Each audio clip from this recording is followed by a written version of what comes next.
What? I believe we are live. Ow now, brown cow. The arsonist had oddly shaped feet. So let's see. I have oddly shaped feet. There's no one here yet, of course. So I can do it so that we're on there. Okay. All right, so we're about 5 minutes early. Oh, I don't know if that one's us or someone else. Probably us.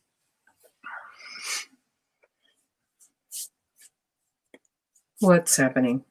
What's happening? Oh, there's people are trickling in. People are filtering in and out. I can't. Yeah. I got some on my pants. Jay DeChera. Who? Jake? Jake? Hey, Jake. Jake from State Farm? I'm trying to see that little, whatever his little emoji deal or whatever.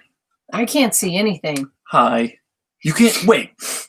Are you telling me you can't see that? It's cold in here. It's like. Can you see the words? Can you see the chat?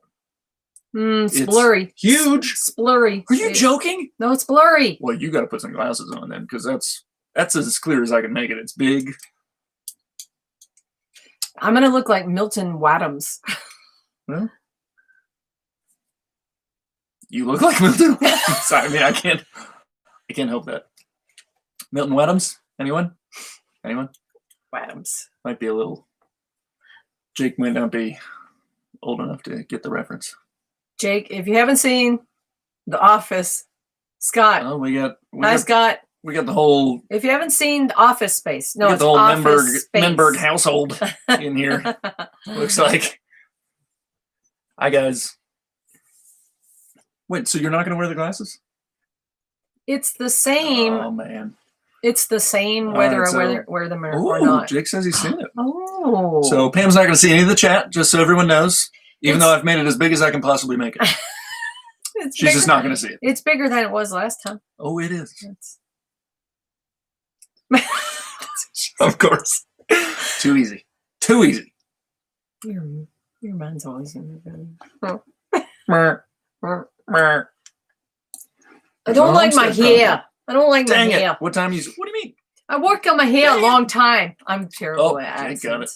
So Arizona Homestead Project says, dang it, what time are you starting? Hey, 6 o'clock. Hey, Warren. We come on about 5 minutes early Jill. just to make sure we're functioning here. Dang it. Why do you say dang it? I think maybe you thought you missed something. You didn't miss anything. You didn't miss anything. No, we just come on about 5 minutes early just to make sure we're acting like idiots. That's all. We got some water tanks today. Yeah. It's too early to talk about it. Don't jump the gun.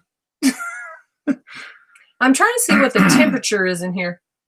It's all temperature. I started to say I that. knew you were thinking it. Let me see. You complete. Honey, it's 70 degrees for Pete's sake. I know, I'm hot. It's hot in here. Did I just say I assumed you were cold. I thought it said 110 minutes ago. What? I don't think so. You tripping.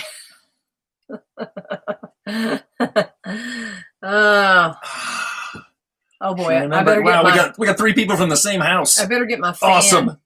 I'm gonna get cold, and then I'm gonna get hot, and you see, she's gonna get cold. My cheeks match my shirt. Then hot. Huh? Then cold. Hi, Sherry. Hi, Sherry. 2 in the same room. Oh boy, they're in the office. You're in your office. All right, we're gonna try to keep it. I'm going to try to keep my composure tonight. Seconds. It was 110 seconds ago instead of minutes. Not get distracted by. I wonder what are we talking about today? Says Scott. So we'll always be willing to it's just house related stuff in general. I mean, if anybody ever has any questions about our house, now you might go farther down the road than we're ready to discuss at length, maybe, but if you have any questions about any house-related stuff, you're free to ask. But because of what just happened today, I thought we would kind of focus around our water setup, our water catchment setup. We just got our tanks today, in case anybody didn't know. Pam put out, I think, a quick video. What happened today? So we got two 2,600-gallon water tanks today. So they're about 8.5 feet across, wide, diameter. Yeah. So they're about 8.5 feet wide. They're about 7.5 feet tall, which is a nice height for getting under most normal gutters. In our case, we're lucky actually because they're actually set down a little bit just because the way our land slopes. If you saw when I did the carport and when I do the house. Scott, are you not keeping up with current events? Where are their photos? So Pam has made a video. Pam has made a video where she showed it. There was a photo of us with the tanks, kind of rolling them into place, which was the post for this. I put out a YouTube post today. Excuse me. So there's a couple photos there. I actually sent Sherry a photo. I actually sent Sherry a photo. I gotta go get it. Sorry. So I've got about 100 photos on Facebook and Instagram. Not 100, but you did. Oh gosh, is she lying? So anyway, because of the way our land slopes, if you saw what we're doing, we're choosing for both the carport and the house. We're actually kind of building up the land a little bit. We're starting at kind of the high point, and as it slopes down, we're building up to give us a flat surface. So what I've done is, so that'll be the carport and the house, and the tanks are sitting right in between those two.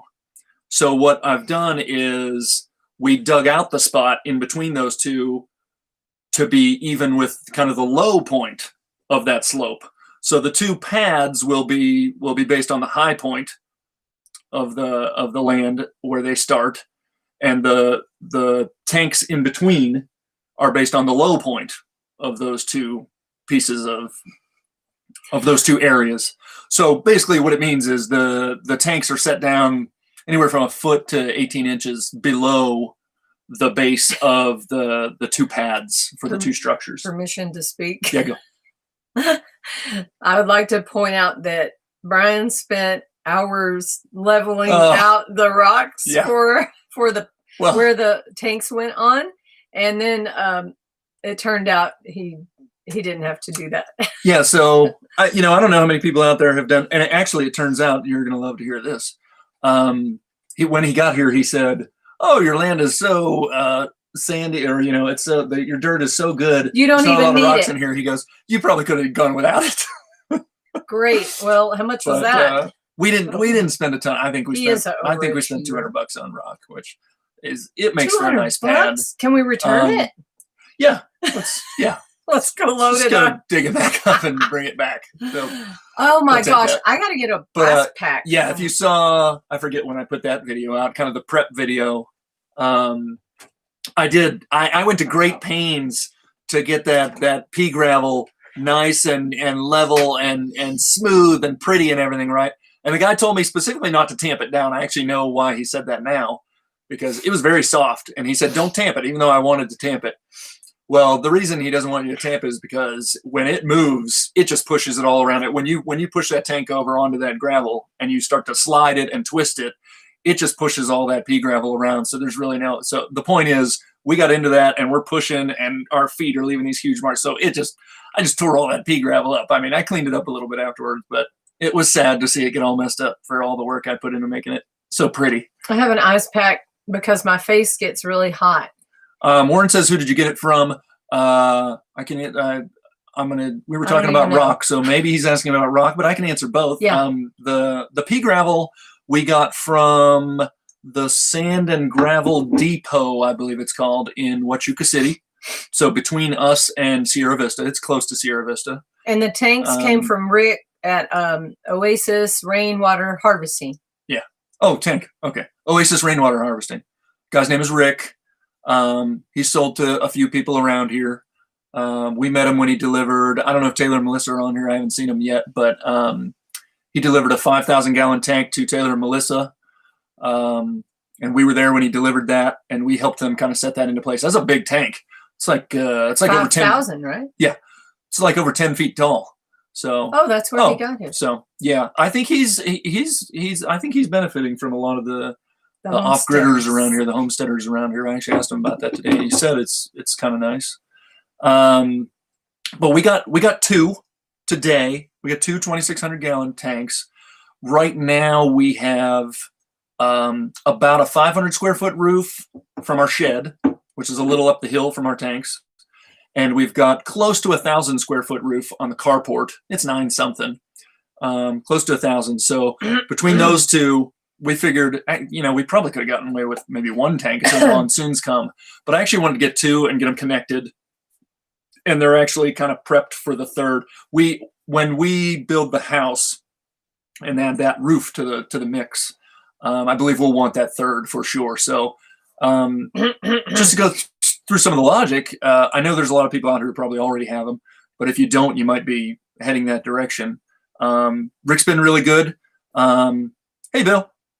Hey, Billy. When I first met with Rick, well, actually, like I said, we met with him when he delivered Taylor and Melissa's. Jody's there. I wasn't. I don't think I asked him a whole lot of questions about it back then. But when I got back with him, we actually met him in his little yard where he keeps his tanks, and I had kind of a list of questions for him. And it was interesting because I knew some of the answers, or at least thought I knew some of the answers to the questions I was asking. But it was almost a little bit of a test, right, to see because all those questions could be answered with something that'll sell you more products and make you spend a little more money, or sell you less products or cheaper products and save a little money. And in most cases, he kind of actually steered me towards a simpler, cheaper, easier solution. So that was nice. And so what made me think of that is, as far as our capacity, when I first started this, and again, others may have already gone through this logic, but in case you haven't, this is the kind of the thought process I went through. You use the word logic a lot. I do, because I don't have any. I'm very logical. He has all the logic. So I thought, and I think somewhat mistakenly, and he kind of explained this to me. I was going, I've tried to estimate our water usage. Maybe some of you out there kind of know how much you use. For us, I believe it's in the 1,000-gallon ballpark per month between the two of us. So that's, which is very low, right? That is pretty low. That's around 10 to 12,000, let's say, a year, right? So I thought, okay, we need 10 to 12,000 gallons worth of storage, right? And we kind of went back and forth. We were trying to decide between one big tank or multiple small tanks, a big metal tank or poly tanks or whatever. So when I talked to him, he made a good point, which I guess I knew, but I don't know why I didn't really take it to heart.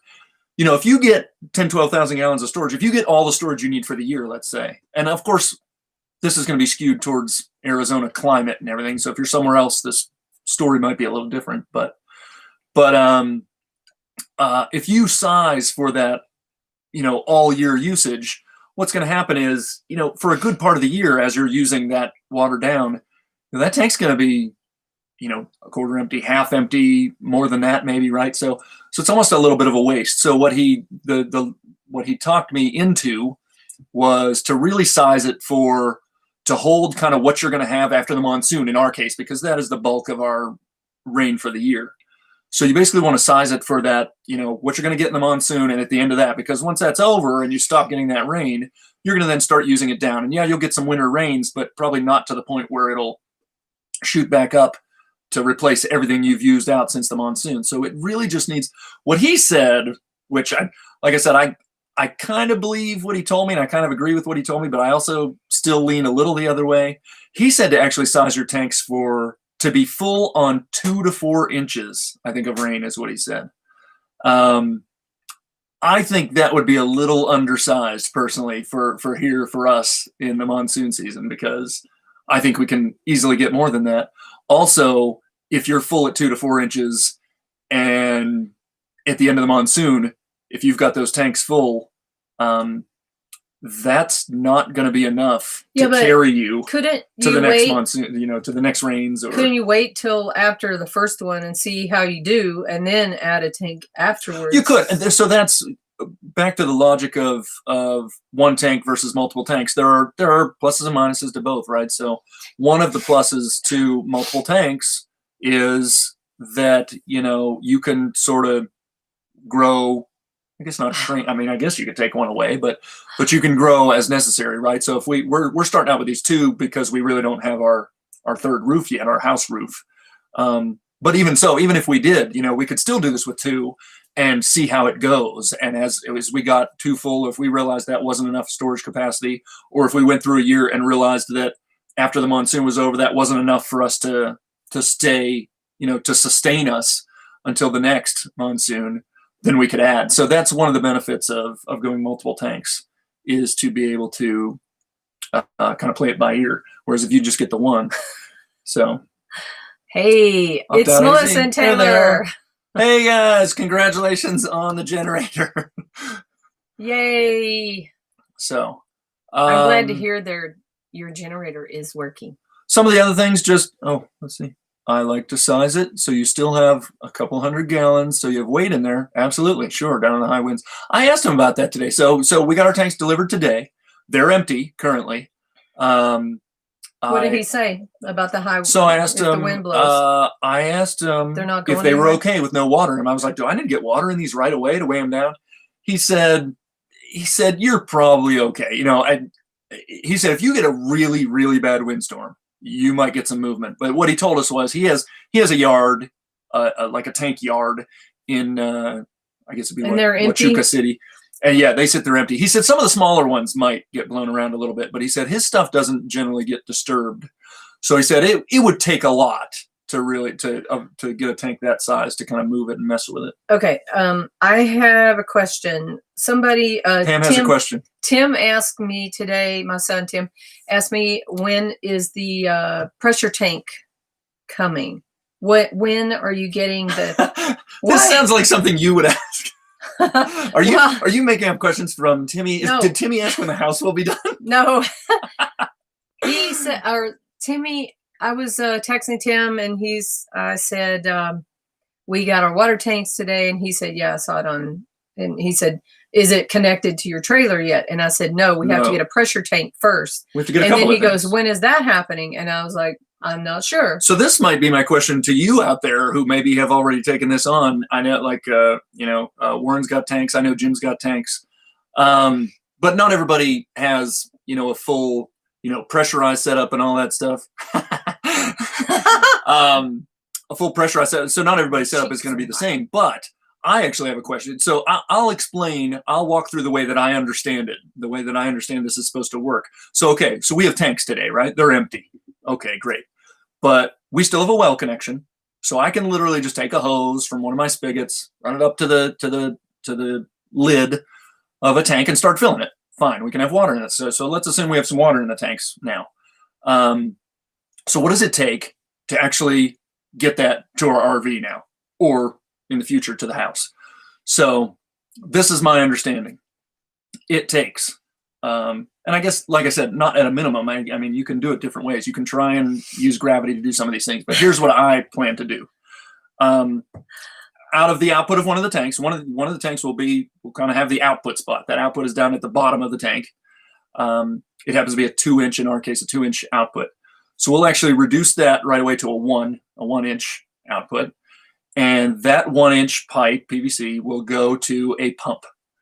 So that pump will feed water to wherever. I've zoned out already. Oh boy. Oh, the when. Well, I don't know. A week or two is what I'm going to try for. Okay. But anyway, the water comes out of the tank to a pump. Pump pushes water to, and I don't know if the order of these two matters, but actually the pressure tank is kind of off to the side. So you've got a pump, you've got a pressure tank, and you've got a set of filters if you want them. Again, Joe Homesteadonomics is an example of somebody who doesn't even filter his water, actually. His in-home use, kind of washing and things like that. He does filter cooking and drinking water, I believe through a Berkey. Mm-hmm. But he doesn't filter any of his other water. So you can get away without some filtration. What's funny? I asked you one question, but you, I think you told me not to let you ramble, right? Nope. All right. No, well, Here's what happens when Brian starts talking. I have a hard time. I zone out. I just my mind is wandering off. I can't give you a date when that will be done, Timmy. No. What I'm telling you is what has to happen for that to occur. So, and I'm trying to tell it to everybody here in case I'm wrong, in case somebody knows something I don't. It's and I'm watching, by the way, I'm watching the chat, so I don't. I am too. I'm trying to, but which is all the. So, do you not want me to talk about that anymore? What else would I talk about? I zoned out, and so I have a hard time focusing. He has a hard time not rambling. I'm talking about this because there are no other questions in there, and I'm trying to answer your question. I'm working with you. I'm wondering, Brian. This wasn't Pam. This is me. When will you be in the house? 6 months is what he told me from totally, completely finished. That's absolutely false. That's what I heard. I did not say that. I heard that. I heard that. You might have heard that. In the rumor. I never said that. Rumors. Yeah. I heard that we were going to start foundation right after this water pump. Or, that is correct. The water gets. That is correct. That is true. Okay. Ouch. I have sensitive ears. Again, the question, these questions of when will this be done, they're difficult. I can tell you what has to happen. Oh, Thora. Hi, Thora. Is your name really Thora, or is that a acronym? I can tell you what has to happen. All caps. Oh, here we go. See, Warren has done some of these things. I use a Well Troll X pressure tank, 30-gallon. Troll? 30-gallon pressure tank? You're a troll. 30-gallon pressure tank and a shallow well pump. Okay, so Rick suggested I buy a shallow well pump. So that's a fairly simple thing to get. He said anywhere from, he actually said, I think 50 to 80-gallon pressure tank. He said 80 would be big, but he said the bigger the better. The longer it will, the more it will protect that pump. So the idea of the pressure tank is to protect the pump from turning on every time you literally, open a faucet or do whatever. Anytime you want water, that pump would have to kick on. If you have a pressure tank, it pressurizes the system once, and then until the pressure drops to a certain point, it won't repressurize again until that. So you have a little bit of a time before that pump actually has to kick on again. Wow, this is not that difficult. But I don't know why. I just have a hard time. Oh, he just used 30 for the trailer. So okay, so I didn't even finish. I put filters between the pump and pressure tank. Okay. And just run a hose to your city water inlet on your trailer. I thought about that. I didn't know if when it comes to Warren's done this, so this is good. That is good. I didn't know if when it came to the trailer, which is sort of a temporary setup, right, until ultimately we go to the house. I didn't know if I would actually do like PVC underground to some kind of spigot or whatever, or whether I would just kind of run a hose and wrap it. So that it might be that simple. That would make things a little easier and quicker. Well, we could try not burying it first and wrapping it. Of course, the other part of this equation. So you need those devices, and I learned something today. So Warren may know this, others on here may know this, but Warren, heated hose. What does that say? As in old coworker? No, Warren is. He's another homesteader out here. Billy and I used to work with a guy named Warren, but that is not this Warren. Heated hose. Heated hose. They make hoses that have a little kind of wire, I think, just kind of running around them, and with a little bit of energy, you can heat that. I've actually seen those before. I've never owned one or used one, but I've seen that exists. I have another question. Okay. All right. I'm trying to keep you from rambling. All right, go ahead. When you ramble too much, I thought we discussed that I would try to keep you in. If you want to make it so that I don't lose you, that I don't lose you, I won't be able to say more than 5 words in a row. Yes, you're gone. That's true. Already. Yes, that's true. But I want to know. I want to know what. At what point do you fix that water leak where we have a big wet spot with a good question with a pipe frozen? What about freezing pipes pressure tank? Oh boy. Billy, getting me off topic. I was trying to talk about all that. Pam didn't want me to. You're Billy. shaking the table, by the way. I'm what not. Are you doing? Jurassic Park. There's dinosaurs. Well, I don't know if you know we live live in a thing with wheels on it, so. I didn't know that. I like what Brian is talking about. So yeah, here's the problem. Pam thinks that just because she's bored, everyone else is bored, but Pam gets bored. She wants to know when everything's going to be done, but if I talk about it for more than 5 seconds, she doesn't want to hear about it anymore. I just want to answer, not details. I just want to answer, not details. Brian's turn is here, and he's bored. Thanks, Brian. I think we both have our faults, and we complete each other. Some of us have more. You complete me. We've completed each other for a while now. Okay, I'll try to not interrupt so much. Oh, you're going to get a lot of that. Oh, thank you. So, okay, let me just quickly finish up what I was talking about. So those are the pieces involved. If you're just joining us, this is my ice pack for my windburn. Okay, sorry, Brian. In 10 minutes from now, she'll want a heated blanket because she'll be so cold. It's only my face that's hot. Okay. So the components we need are a pump, some filters, and a pressure tank. Great. Connect all those up. And the other thing you have to do is you have to protect that from the weather. So I will need to build a small pump house. I haven't decided yet whether that even needs to be kind of full. But Sherry, that's his sister. So I haven't decided.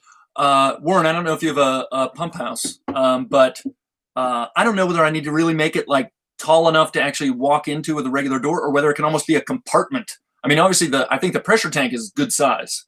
A 50 to 80 gallon pressure tank, I think, is pretty good size. So it would have to have some height to it. But I'm wondering if I can have almost a chest that I can lift the lid on the top or whatever, or whether I need to have a room with a door. I'm not sure. So I haven't actually made that decision yet. So I'm curious. Can it be like anybody out there? There's a little well house up the street, and it's just a little box. Well, I think that's way bigger than we need. I mean, that's a room. What I'm asking is, I don't know that we need a room. Yeah, but it's just OSB. It'd be really cheap, right? But again, what if I could make it half that size, and now it's almost like our delivery box almost, and you just open it up and there are the parts. Okay. So I'm curious about that. That would be fine with me. Warren says, I like what Brian is talking about. Then he said, and a one-way valve. Explain what you mean by what the one-way valve is about, Warren, please, if you get a chance. The other thing Pam asked about was out front. I've mentioned that we've got a leak, which is not uncommon around here. This is the second time in this particular spot. The last time it happened, a truck ran over. I think it's been like 2 years or more. It was a rock delivery. So it lasted for a while. But yeah, we had a really heavy truck drive over this thing. And what we found out after that, we didn't know this before that. It was very shallow. Is it wasn't very, very deep, and there's a T there. So obviously the weakest point in this water piping, between the well and here is anywhere there's any kind of connection point, right? So Billy likes my ideas. So there happened to be a T there, and when this heavy truck drove over it, when he drove away, I noticed water bubbling up out of the ground. So I have at least one video, if not more, of when I dug that whole thing up and kind of broke it apart and put it all back together with new pieces. That was a hassle. A T inside the ground to get everything to kind of fit together. It was really annoying. It stayed for a long time, but it has been fixed for quite a while. But now there's water there, which tells me that it is leaking. It's a slow leak, I guess. So I've left it for now, but I don't know how long I'm going to let that go before I have to dig down in there and fix that up. So backflow valve between your storage tank and the pump, because you don't want it to flow back. All right. I don't know. Oh yeah. As a matter of fact, yeah. So I obviously, I guess for the post for this discussion tonight, I just put one picture kind of the tanks, a generic picture. But actually no, it was us kind of rolling them. But after they got put together, they are connected, and everywhere they're connected. So the two are connected between them, and there's a ball valve there to shut them off to kind of isolate, so that if there's any problem in one tank, you can kind of close it off and deal with it, or if there's a leak or whatever. There also in the front will be a valve after you come out, before you hit that pump, so that, again, if there's any issues, you can isolate that. And that, I guess, should be, from what Warren is saying, that should be a one-way valve to prevent backflow.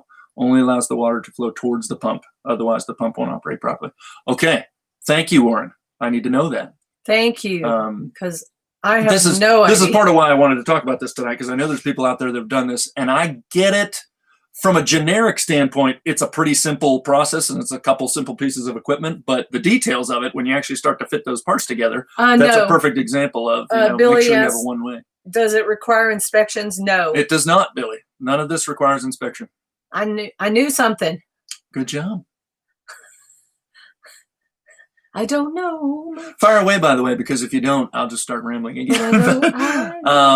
So the answer to your question about when the thing out front will be fixed, I'm basically going to let that leak, as long as it stays a small leak. And I guess the way I would define a small leak, as long as I don't see water actually physically flowing out of the ground, it's not. I'm going to probably just let that leak for a little while before I actually dig it up. But if it does get much worse, it's gotten a little bigger since it first started. It's probably been doing it for maybe a week or 3 days. I think it's been a week at least. 4 days. But 5 days. But the spot's not real big yet, so I think it's just a small leak underground. And I know that once I dig that up, it's going to mean I'm going to have to take all those pieces apart and put them all back together. And while you're doing that, you've got no water. So, and again, that right there is a perfect example of why we're doing what we're doing, to try and get away from that. So, are the tanks in Duraplast? They are. Okay, good. That made me think of something. So, just FYI for those that maybe haven't bought tanks yet and might be thinking about it, Sherry, you guys might want. There's lots of tank manufacturers, right? So, one of the common ones, I might have just blanked on the name. Polymart, I think, is one. Polymart. There are tanks that are so one of the things you want with your tanks that hold your water is you don't want sunlight getting inside these tanks, right? Because as long as the water inside is protected from the sun, isn't seeing any sunlight, you won't get algae growth or anything like that. So Polymart tanks, which Rick, I guess, used to sell, actually do allow light to come through. So if you get tanks like that, you might have to do something like paint them, or even, kind of put some sort of elastomeric coating, almost like a roofing type coating, like an RV roofing type. Elastomeric? Yeah, it's like the material that they use on the roof of the. Well, sorry, that's the word. I've already forgotten what it was. or paint them, and the idea is to stop the light from getting in. Because if the light gets in, you're going to have growth, and you don't want that. So these Enduraplast tanks, they do not allow any light in. So that's a big deal. The water inside them will not freeze, just because, number one, they're thick enough, and number two, they'll have enough volume in them. You would have to have just like a tiny bit of water for it to actually freeze. So as long as you have any amount of water in there, it's not going to freeze. The only real risk of freezing is the pipes and valves in between, and once it leaves the tank, the water in the tanks will not freeze. For us, at least. I mean, that may be different in a different part of the country. So the tanks expand with cold, hot. That's a good question. I guess I would say there's probably a little bit of movement there. That's one that I haven't actually asked or hasn't even come up. That's a valid question. My guess is what little potential they're pretty movement there could be is probably very. So I don't think it'll matter. Yeah. So they probably do a little bit of expanding and contracting, but I don't think it's an issue. I have a question. Yeah. So there's a hose out there that runs into the trailer from outside, and I noticed that it's not like wrapped or anything. Why does our water freeze every morning? That's a good question. So I don't get it. For the hose that she just described, in our case, comes from there's a couple possibilities. The water that feeds our RV comes from a spigot. We have a drinking water hose, an RV drinking water hose, attached to a spigot outside, a spigot that is fed by our well water connection. So it comes to that spigot, and on the end of that spigot, we put our drinking water hose, and that hose runs from there to our city water input. And it's on wrapped our RV. Up, by the way. Yes, it's now the wrapping isn't that great now because it's been beat by the sun for quite a while and everything. But there was a point a while back where I actually wrapped that hose in foam, and I taped it, and we still froze. Now, so I think I have an answer to that. So anyway, the connection is a city water connection at that point, or it behaves like a city water connection. The water is pressurized from the well, and it comes in the city water connection of the RV, so it doesn't go into the RV tank and need to be kind of pumped within the RV. It's like you went to a campground and plugged into the city water connection, right? So that's how we get our water. So when we first got here, before that first winter, I did wrap that hose because I said, okay, that's going to freeze, right? That's going to be a problem. But even with it being wrapped, it still froze then, and it continues to freeze now. So there's a couple possibilities for why that's happening. Okay. Now, number one is that the spigot. So the spigot. So our water piping is done with almost all 1.25 inch ranch pipe, this black kind of poly tubing, right? And the person who was here before us actually used that ranch piping to actually sort of make a pipe that comes up out of the ground. He didn't actually have the ranch piping hit some kind of pipe and have that pipe come up out of the ground. He actually used the ranch tubing itself and just kind of curved it right up out of the ground, and he put like a stake. In most cases, like a T-post, and then he kind of wrapped the tube to the T-post, and it became this spigot at that point, right?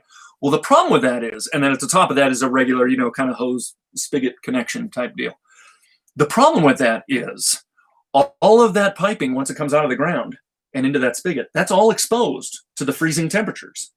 And that might be wrapped somewhat, but you can't wrap everything all the way to the actual spigot and all that stuff. Why did he do that? It's probably cheaper, is my guess. Cheaper. With your new storage? You can use your well water as a pressure type like device with your new storage containers.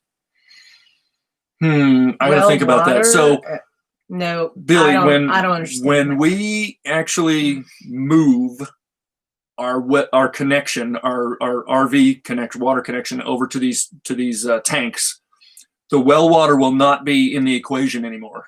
Right. We'll just turn that off. We'll be getting pressure at the well house. We'll be getting pressure from a pump and a pressure tank. That's where we'll be getting our pressure from when we switch over.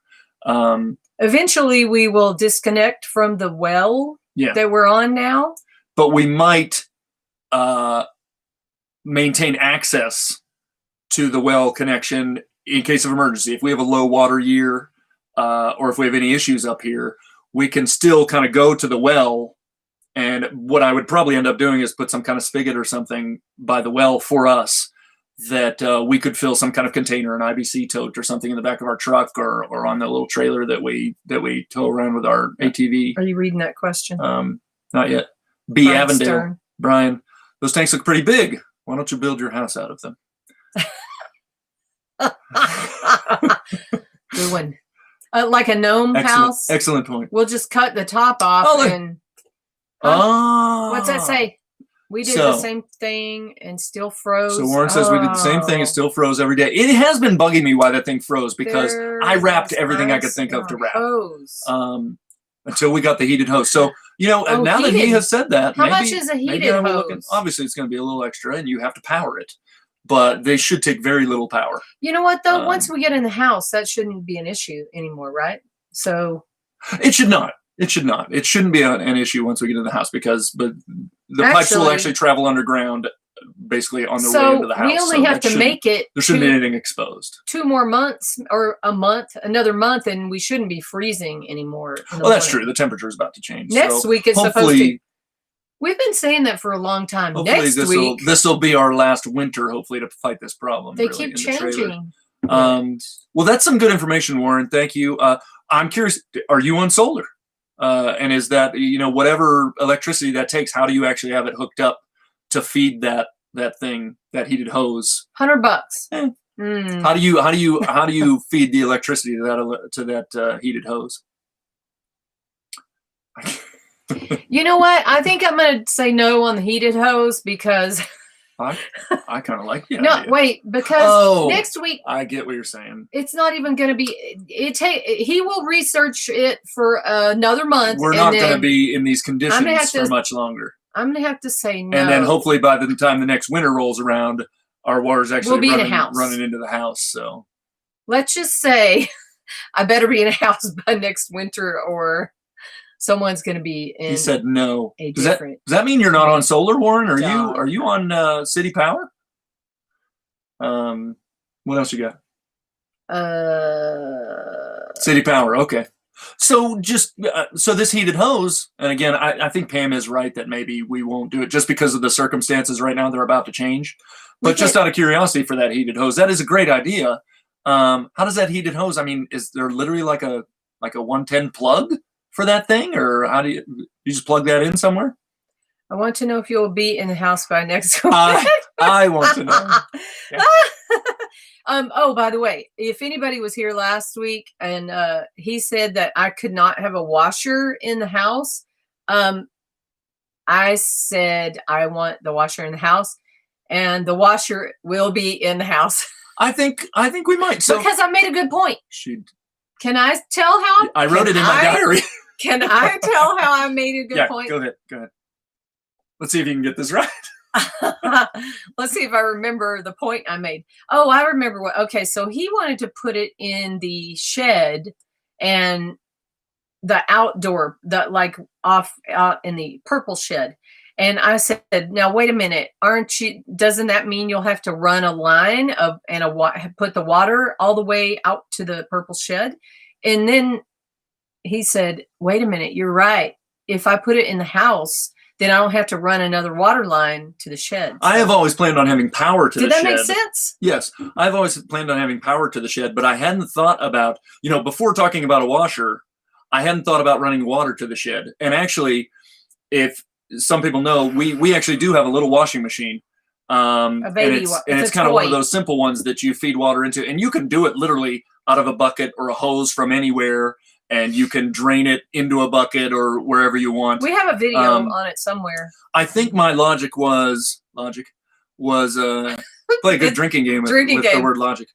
Quite frankly, is Craig's. Hey, Craig, where are you? I haven't seen Craig out there. Craig and Nikki. So scared him off last week. What I hadn't thought about. So I think back when I said that our washing machine would be in the shed, my thought process was that it would be this washing machine that really doesn't need like a plumbed in water connection. I thought, we'll just bring a bucket of water, or we'll run a long hose to it or whatever and fill it up and then drain it into a bucket and toss that water wherever we want. I don't like that. And I didn't think much of it. I thought all I need is power. And I had planned on having power in the shed anyway. But then I hadn't thought about the fact, what we've learned about that washing machine is, although it does work and it's okay in a pinch, you can send it to my phone, Warren. It's not the best. Oh, all right. But we're not getting it. It's not that great. It can't handle a lot of clothes, So and we like to probably wait a while and do laundry, at pretty big intervals, which means most of our clothes are ready to be washed, right? And this thing, if you put, especially my clothes, since I'm bigger, if you just put a couple of things in this thing, it's full. And if you try to overfill it, if you kind of fill up that wash basin, it won't really get the action of spinning. And even if it does, clothes don't get to move around all that much. Long story short, it's very small. It's very small. I think we've decided that we want a normal washer, right? As opposed to this. I'm not unhappy that we've got this washer. Funnier? But funnier? Yeah. So you know what? I'm still glad we got that. So we think I'm not mad that we got that, but I think we have learned that we will want a normal washer. Long story short. And I am open to putting it in the house, especially since, like we talked about last time, again, I didn't get the software yet for this live, but when I get the software, I'll try to do some screen sharing, or one of the videos that come soon could be of a SketchUp drawing of our house. But I have been playing around with the SketchUp drawing of our house after we decided to yank kind of that second bedroom, and there's a lot more places to put things. Yeah. And as I was doing that, we saw a spot that would work for a washing machine. So I think that's on the list at this point. Can I have a question? Yeah. So I think that soon he will be starting. We love that little washer. It's good, but you have to do small loads. I like it. Small loads. Okay, so I wanted to ask about the after the well thing is done, then you're going to start the tire foundation. Actually, kind of at the same time because I'm kind of out there. Yes. So we're going to build up the ground with tires. I was waiting for the tanks to get here and to know that my kind of gravel pad was the right size for the tanks and everything, so that now that the tanks are in and I know what space I need, I'm going to start laying tires. Thank you. I'm going to start laying tires as our form for our pad. So the same kind of thing I did for the carport. So that's going to happen. I've started bringing tires up to the spot already. I've started collecting the tires up. I kind of measure them, try and get them kind of about the right size. For this particular project that I'm just making a form for a pad, the size of the tires really isn't all that important. It doesn't have to have a certain look. They don't have to match really. Their job is really just to hold back some dirt.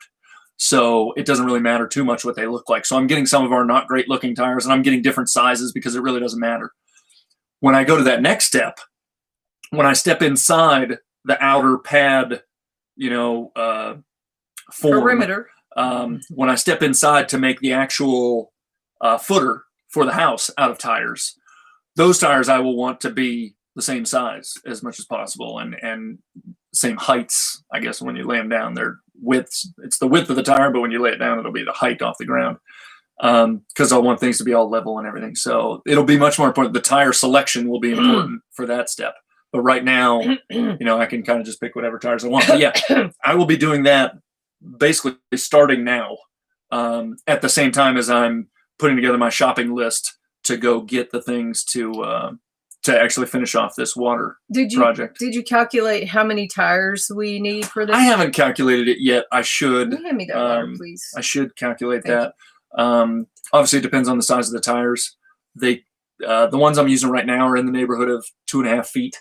So I'll do some calculations about the outer perimeter. The question is that outer perimeter is going to be bigger than obviously the house perimeter, right? So the question is how far am I going to go away from the house perimeter before I do this bigger one, which is actually why I haven't done the calculation yet, because I haven't decided exactly how big I'm going to make it. Those tires are already sorted and they've been sitting in the same spot for like a year now. We've had the tires for a while. We got them from a local tire shop. I don't like it. In Benson that wanted to get rid of them. So because they have to get rid of those tires. They're not allowed to just dump them anywhere. So in theory, he sold us the tires. Hi, Shirley. So that he wasn't just dumping them somewhere. Hey, Heather. I'm saying hi to people that trickle in. When you lay down, how tall are you? I'm getting taller when I lay down on my side. So yeah. Oh, Billy said sorting. Yeah, Billy ought to know this already because those tires have been there for a while. When the tires got dumped here, it's a mess when they get dumped. He must have brought us maybe 4 or 5 loads of tires, and when he dumps them, it's a mess. It's a mess. And you don't get to pick and choose, right? So we've got some that are shredded up. Oh, hey Jim. Hey Jim. Thanks, hey Jessica. Jim. And Jessica. So we've got some that are nice, some that are shredded up. We've got halves, we've got things torn apart. So I went through those and kind of sorted them all out and tried to kind of get them by sizes in stacks and everything. So it's not too bad, but they're down at kind of the end of the property. It's not a grace. I'm sorry. I'm sorry. I was just going to say one thing, that whenever you work with tires, you have to make sure you have to wear gloves and boots, because and clothes you don't care about. Those steel belted radials really cut your hands off. Sharp, dangerous, dirty, very dirty. So what does that say? Hey, what are you guys? I'm not even sure which one you're reading. Oh. Why is your guy? So Scott is messing with us because he made the logo. Thanks, Scott. Thanks, Scott. We appreciate it. Is there a logo that. actually in this? I can't see it. No, you're fine.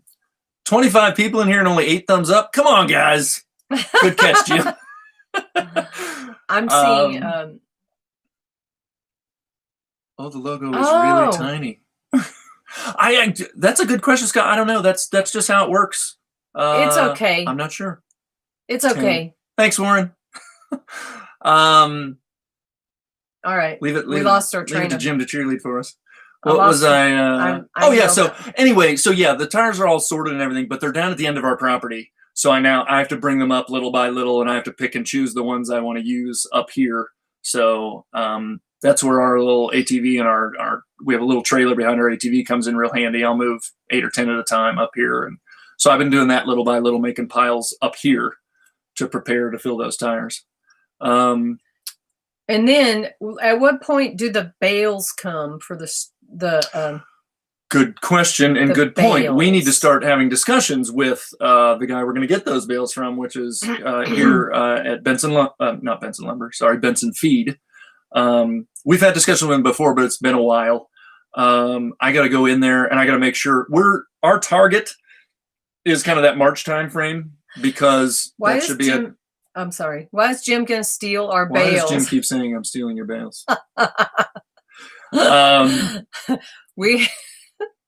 So we're targeting March. I've got to go in, it's January. So I've got to go in and talk to Ed, the owner at Benson Feed, to kind of get him prepared for that. Hopefully March is a decent time frame for him, because, as some of you know, anybody who buys bales, there are times where, especially in Arizona, they'll be like, we don't have any bales, or at least they're coming from some different place because of the weather, and they can get more expensive, or they can be a little harder to find. Are they seasonally priced? A little bit.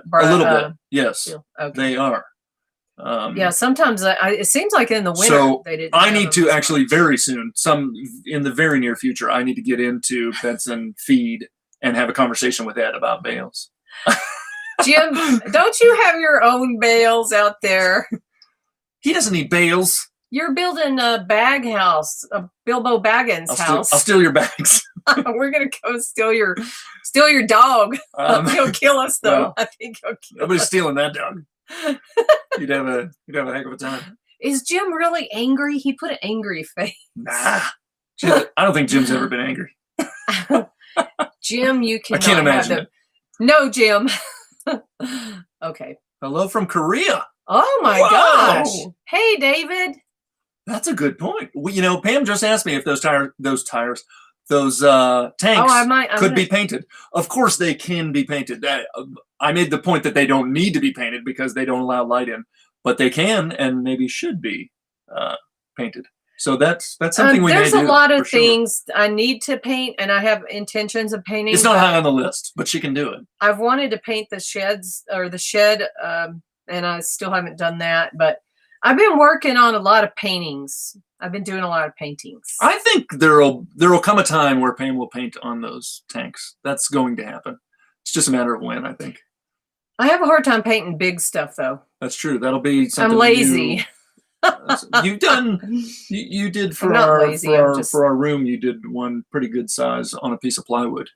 I painted a big one in our old house in the bathroom, but it was in a very small bathroom, so I was scared. So I put it in a place where it would never be seen. Paint on the roof. Nice. Oh, that's an idea. I'm scared of heights, though.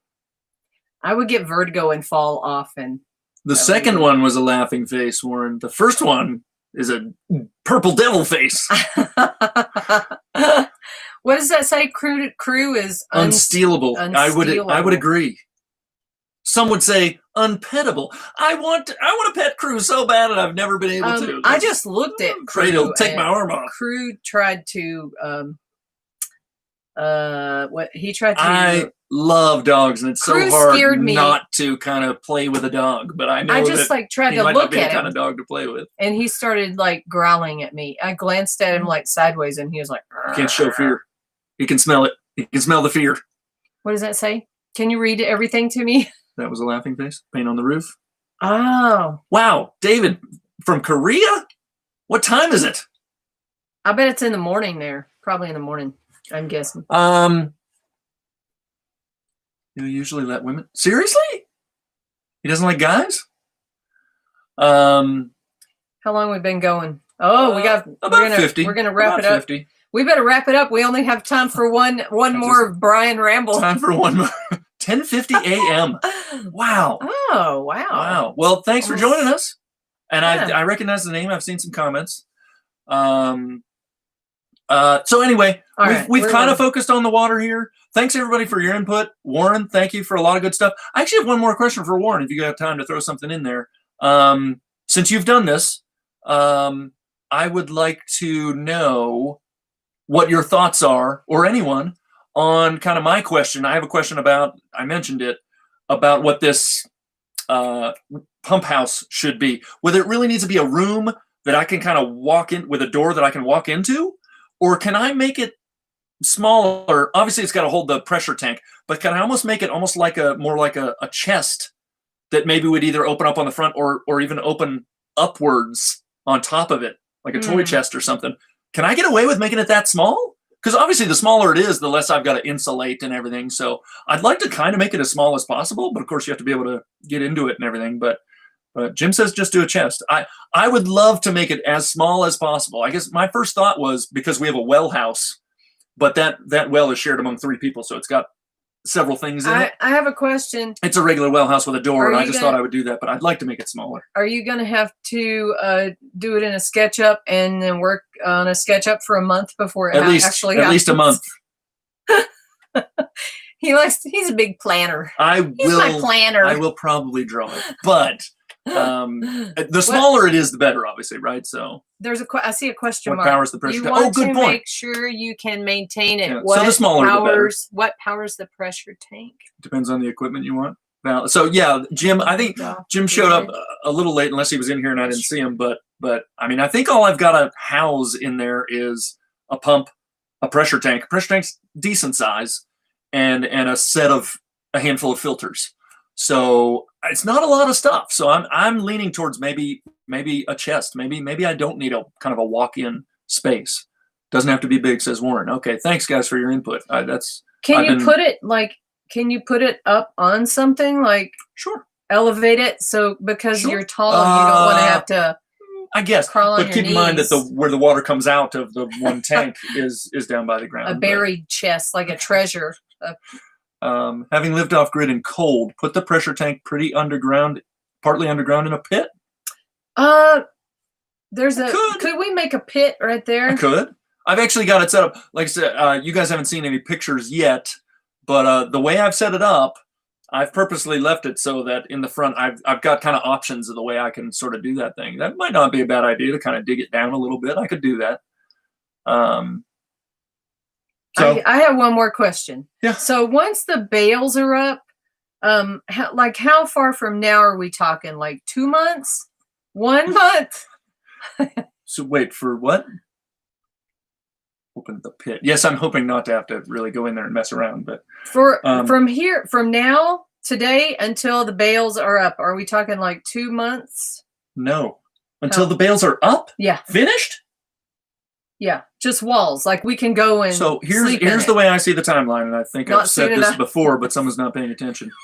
I'm giving myself the next roughly 2 months. Hey, Yvonne. A month and a half to 2 months. Hi, Yvonne. I just asked him how long till. I'm giving myself a month and a half to 2 months till the March time frame to kind of get whatever foundation / footer necessary for the bales to go on.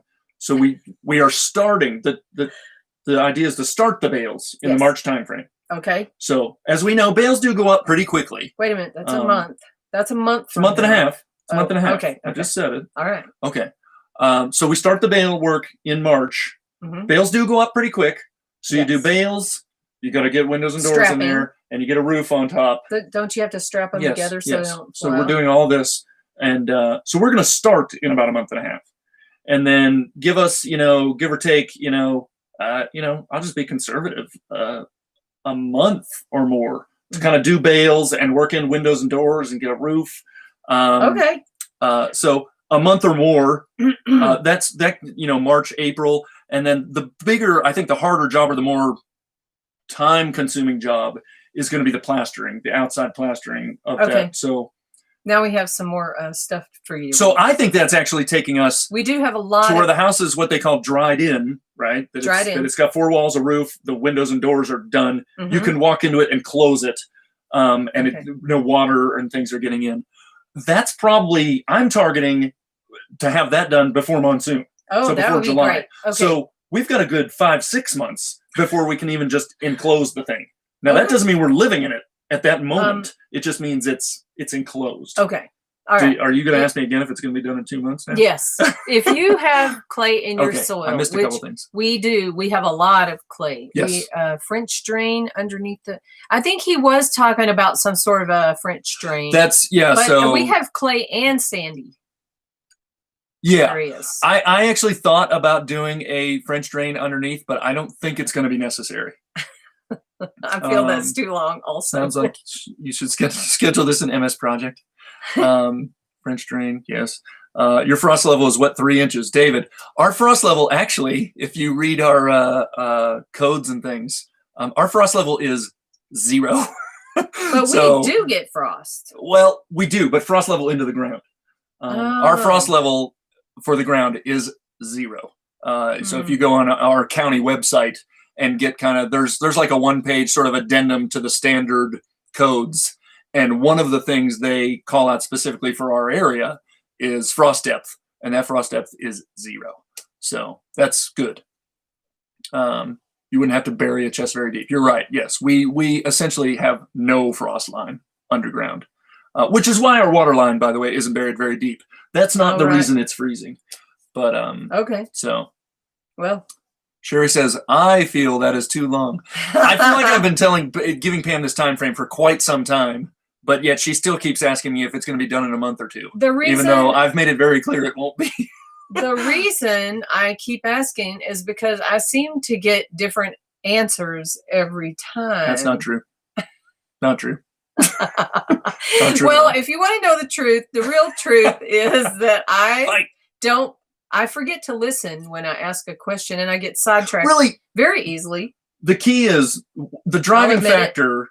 I mean, ultimately, we just want to do things right? But the driving factor is we want this building dried in. We want it closed up. We want at least the outside plastered before the monsoon season. That's what we need to target. That's what has to happen. Okay. That's what's important. That's a lot of plaster. It is. Sure it is. Wait, can't you just build a big roof and then the porch will cover it? We will have roof overhangs, but we might not have porches day one. ICB tank. Can you read that? Tote. About 3/4 underground, make a lid, put your tank and filter inside. Oh. When will the drawing be done? The drawing is actually about putting a tote in the ground. That's a really good idea, David. A tote. What's a tote? What kind of tote? An IBC tote. Thick one Cenonomics. Yeah. He's got a bunch of those things. He's saying put one of those in the ground, cut the top off, and make that your chest pump house. Oh, I like it. That's actually a really good idea. Can you put hinges on it? Because I was thinking I was going to build a box essentially out of wood and insulate that box. Ooh, that sounds good. That's a really good idea, Dan. Plastering crew, they put stucco. You'll have it dried by the monsoon. We're going to teach. We're going to teach Brian how to do SketchUp during a live video. I know how to do SketchUp. During a live video. Really done. I assume we're gonna borrow Craig and Nikki's concrete mixer, and we probably will use the mixer. Yeah. Get a big party going, or plaster party. Oh. Scott says he just figured out how to do SketchUp. So, So I will try and do some screen shares in the future, or make a video of a SketchUp drawing. That actually might be one of the next videos I do. Maybe I'll put out a house layout in SketchUp as one of my videos. So plastered party. We will have a plastered party. That's actually people always ask me, when are we going to get help? When are we going to need help, or when are we going to... Plastering, I think, is actually one of the few, in my opinion, cases where maybe you want to get a bunch of hands involved. Once you actually know kind of what you're doing, you can actually put a crew of people to work doing plastering. I've said before, it's hard to put a bunch of people to work at certain steps. If you don't know, yourself what you're doing very well and everything, it can be hard to put a crew to work. But I think plastering is one of the ones where maybe we'll get a crew of people and help that move a little faster. I'm getting tired, so you want to wrap up? We should be about done. We've been going about an hour. We focused a lot on the water, which is good, because that's what we kind of have going on right now. And that will remain true. Hopefully when we do this next week, I'll have made some progress on that, actually getting the water from the tanks to here. So we obviously, a step that we haven't done yet. Oh gosh. Will the walls be up in 2 months? It is.